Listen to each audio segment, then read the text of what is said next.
Okay, so I will talk about what Kautilya mentioned in his 13th book. So, according to Kautilya, on the 13th book, the conqueror should be perceived as someone who is all-knowing or someone who is closely related to gods.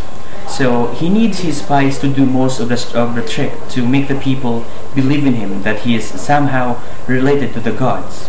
So, the conqueror will be able to pinpoint the traitors among his subjects based on the reports of his spies. He will also appear as someone to be talking to the gods themselves by inviting audiences to witness certain rituals, wherein he will hide the spies in the background of smoke and clouds, and they will pretend as the gods themselves to whom the conqueror is conversing with. So the spies may induce a fire using oil or some special effects with water to make it more convincing that the gods of fire and water and perhaps of other elements are indeed talking to the emperor or appearing before him. And of course, astrologers, soothsayers, horologists, and also storytellers should see to it that everybody will know about the perceived special powers that the conqueror have. So the conqueror can also send his chief messengers to the enemy, wherein they will pretend to be friendly and say a lot of good things about their leader to the enemy's people.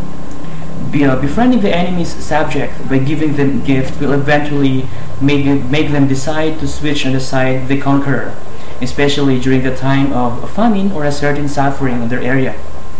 The conqueror can also kill his enemy kings by disguising devious assassination plots with formal rituals and ceremony.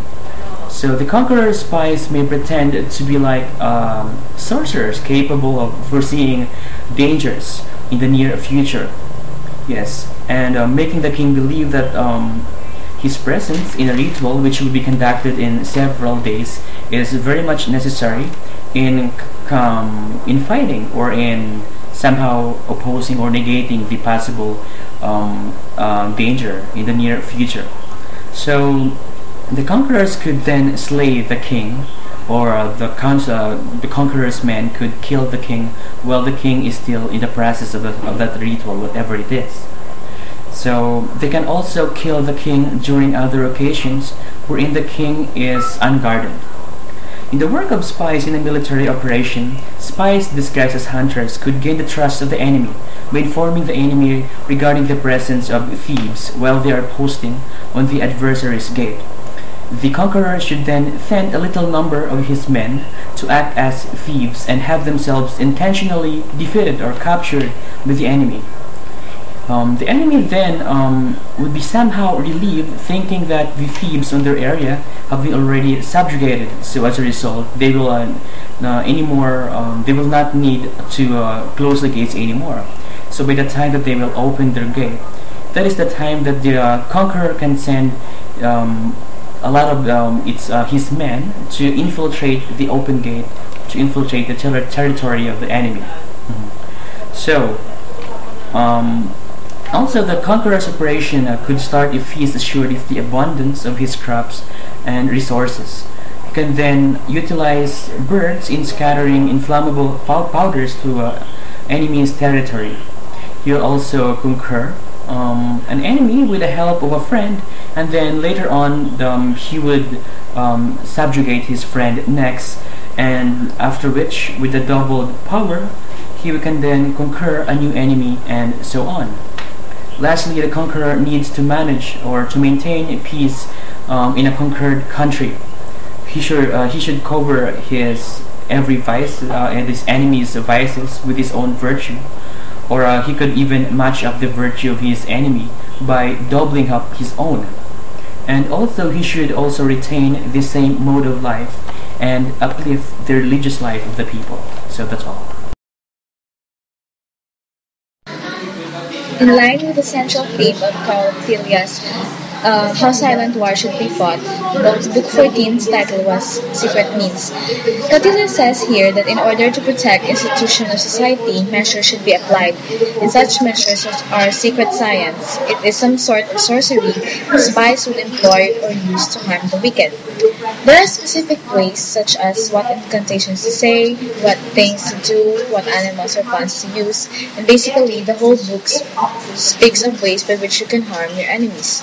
The ways by which you can harm your enemies range from either giving them an instantaneous death, a slow death, a very painful disease, hard to cure ones such as leprosy, causing madness, and many others. But the ways don't just focus on making certain potions or saying incantations or performing rituals that would make your enemy suffer.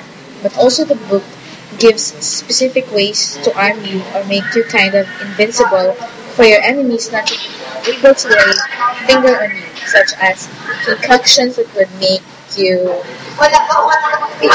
burn with or walk on fire without feeling the hurt or the heat, things that would make you invisible, give you such abilities that any other ordinary human being has.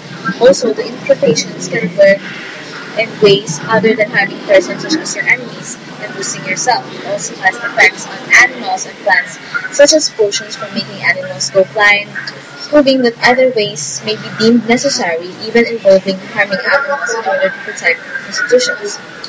Also, these are not just limited to incantations.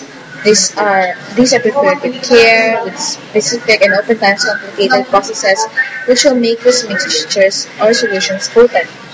It also gives some sort of tips which can help in one in his and her journey. These mantras are big help to protect not just an individual but also one's whole people. And in the application of these mantras, one also should observe ways such as fasting and adoration and veneration of certain gods. In the same with other forms of sorcery, this mantras also has its own form of antidotes or dispellers, which can cure or remove the effects of these incantations. But usually, these are used as a form of shield or guard to one's own people to keep the safety. But why resort to this kind of secret science? According to Coppelia, when you perform performances such as this, it will fill your enemy with terrors and wonders, and it will invoke the fear in them, making you such a formidable opponent.